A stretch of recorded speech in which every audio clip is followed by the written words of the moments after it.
모든 단어를 지나치게 고민하는 사람을 본 적이 있으신가요? 자신이 하지도 않은 일에 사과하거나 사람들의 눈을 피하는 사람 말입니다. 겉보기에는 이런 행동들이 조금 이상하거나 과장되어 보일 수도 있습니다. 하지만 이것은 종종 정서적 학대가 남긴 보이지 않는 지문과도 같습니다. 자기 애적 성향을 가진 사람 곁에서 남겨진 조용한 상처들입니다. 매일 이 학대의 생존자들은 불안감을 느끼며 세상을 헤쳐나갑니다. 그들의 마음은 항상 경계하고 심장은 방어태세를 갖추며 감정은 숨겨져 있습니다. 밖에서는 평온해 보일지라도 내면은 완전히 지쳐 있습니다. 이모셔널 소울메이트 채널인 이곳에서 우리는 깊은 현실을 탐구합니다. 나르시시스트의 학대와 감정적 조종의 숨겨진 현실 말입니다. 이 비디오는 통제하고 감정적으로 차가운 사람 주변에서 나타나는 미묘한 행동들을 파헤칩니다.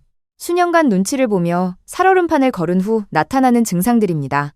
이 행동들을 이해하는 것이 삶을 되찾는 첫걸음이 될 수 있으므로 끝까지 시청해주세요. 첫 번째는 항상 경계하는 과각성 상태입니다. 가장 흔한 패턴 중 하나는 끊임없는 경계 상태입니다. 일상적인 대화는 더 이상 단순한 교환이 아닙니다. 칭찬이나 안심시키는 말조차 의심을 유발할 수 있습니다. 이러한 과도한 인식은 편집증이 아니라 생존을 위한 것입니다. 지속적인 심리적 지배를 겪은 후에는 말의 진위를 믿는 것이 위험해집니다. 모든 문장에서 숨겨진 의미나 잠재적인 위협을 스캔합니다.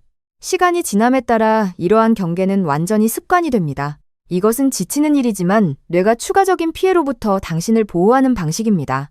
학대 아래에서 위험하게 느껴졌던 세상이 갑자기 안전하게 느껴지지는 않습니다. 과각성 상태가 남아있는 이유는 그것이 한때 당신을 구했기 때문입니다. 이것을 학습된 생존 기술로 인식하는 것이 긴장을 푸는 첫걸음입니다. 두 번째는 감정 숨기기와 감정적 가면 쓰기입니다. 사회적 환경에서 미소는 방패가 될 수 있고 무표정한 얼굴은 폭풍을 숨길 수 있습니다. 이것은 차가움이 아니라 철저한 방어 기제입니다. 감정을 드러냈다는 이유로 조롱당하는 것은 뇌의 모든 것을 숨기도록 가르칩니다. 슬픔이나 두려움 또는 좌절감은 연습된 표정 아래로 숨겨집니다. 시간이 지나면서 이 습관은 특히 새로운 사람 주변에서 자동화됩니다. 감정적 가면은 결코 당신의 결함이 아닙니다. 취약성이 안전하지 않았을 때 당신을 보호해준 생존 전략입니다. 이것을 약점이 아닌 보호로 이해하는 것은 자유를 줄 수 있습니다. 세 번째는 통제의 편안함과 강박적인 정돈입니다. 감정적인 세계가 예측 불가능할 때 물리적인 세계를 통제하는 것은 생명줄이 됩니다. 청소하고 공간을 배열하는 것은 단순히 깔끔함에 대한 것이 아닙니다. 그것은 생존자들에게 일종의 치유행입니다. 변하는 규칙과 예측할 수 없는 비판 속에서 살아온 사람들에게 단정한 환경은 일시적이지만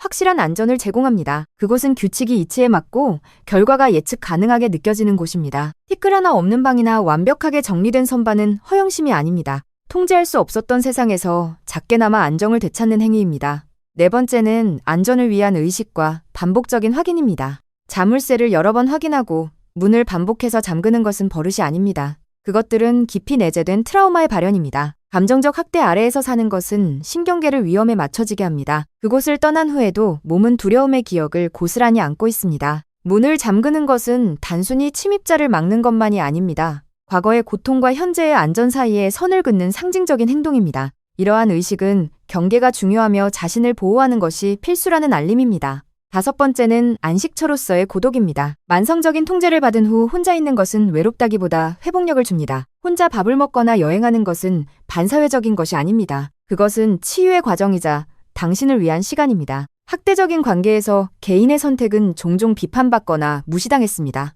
고독은 개인적인 선호를 재발견하고 자율성을 되찾을 공간을 제공합니다. 그것은 누군가가 당신의 삶을 지시했던 시절에 대한 조용한 반란입니다. 혼자 있는 것은 자존감의 행위이자 자신에게 다시 연결될 기회가 됩니다. 여섯 번째는 과거에 대해 말하기의 어려움입니다. 학대에 대해 이야기하는 것은 결코 쉽지 않은 일입니다. 말이 막히거나 기억이 너무 무거워 공유하기 힘들 수 있습니다. 이것은 건망증이 아니라 깊은 트라우마의 흔적입니다. 뇌는 고통스러운 경험을 저장하며 그것을 떠올리는 것은 고통스럽습니다. 말하기 어려워하는 것은 결코 약함을 의미하지 않습니다. 그것은 인내의 증거이며 그토록 오랫동안 살아남았다는 증거입니다. 그 어려움을 인식하는 것은 과거의 무게를 내려놓을 수 있는 중요한 단계입니다. 일곱 번째는 과도한 사과와 내면화된 자책입니다. 잘못이 아닌 일에 대해 미안하다고 말하는 것이 본능이 됩니다. 누군가의 공간에 있는 것과 단순히 존재하는 것에 대해서도 사과합니다. 이 패턴은 끊임없이 반복되는 비난과 비판에서 발생합니다. 마음은 미리 책임을 짐으로써 분노나 실망을 예상하는 법을 배웁니다. 과도한 사과는 자기 보호의 형태이자 평화를 유지하는 방법입니다. 하지만 자신을 위축시켜야만 얻을 수 있는 평화는 진짜 평화가 아닙니다. 이 행동을 학습된 반응으로 이해하면 자존감을 되찾는 문이 열립니다. 8번째는 눈 맞춤 피하기입니다. 사회적 행동이었던 눈을 마주치는 것이 이제는 위협적으로 느껴질 수 있습니다. 판단이나 공격성에 대한 과거 경험은 취약성이 위험하다고 가르칩니다. 눈 맞춤을 피하는 것은 무례함이 아니라 철저한 방어입니다.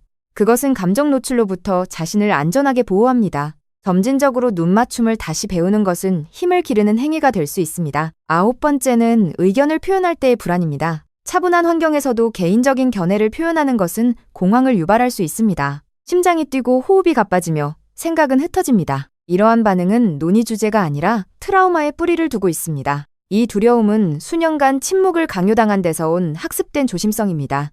10번째는 칭찬에 대한 불편함입니다. 진심 어린 칭찬을 받는 것이 오히려 불안하게 느껴질 수 있습니다. 생존자들은 칭찬을 피하거나 성취를 축소하며 자기 비하로 반응합니다. 수년간 충분하지 않다는 말을 들은 경험은 인정에 대한 불편함을 만듭니다. 칭찬을 진실로 받아들이는 법을 배우는 것은 자존감 회복의 일부입니다. 이러한 행동들은 결함이 아니라 통제되는 환경에서 살아남기 위한 적응입니다. 나르시시스트의 학대는 안전과 신뢰를 경험하는 방식을 완전히 변화시킵니다. 핵심은 이러한 행동들이 선고가 아니라 치유가 필요한 신호라는 것입니다. 나르시시스트 학대 이후의 제거는 부서진 것을 고치는 것이 아닙니다. 그것은 묻혀있던 당신의 진짜 모습을 다시 발견하는 것입니다. 당신은 견뎌낸 학대보다 더 큰 존재이며 두려움에서 자유로워질 자격이 있습니다. 이 비디오가 공감된다면 당신의 여정을 돌아보고 작은 승리를 축하하세요. 가치가 있다고 느끼셨다면 좋아요와 구독을 꼭 부탁드립니다. 메시지가 필요한 사람들에게 닿게 하고 다음 비디오를 놓치지 않게 해줍니다. 모두 감사합니다.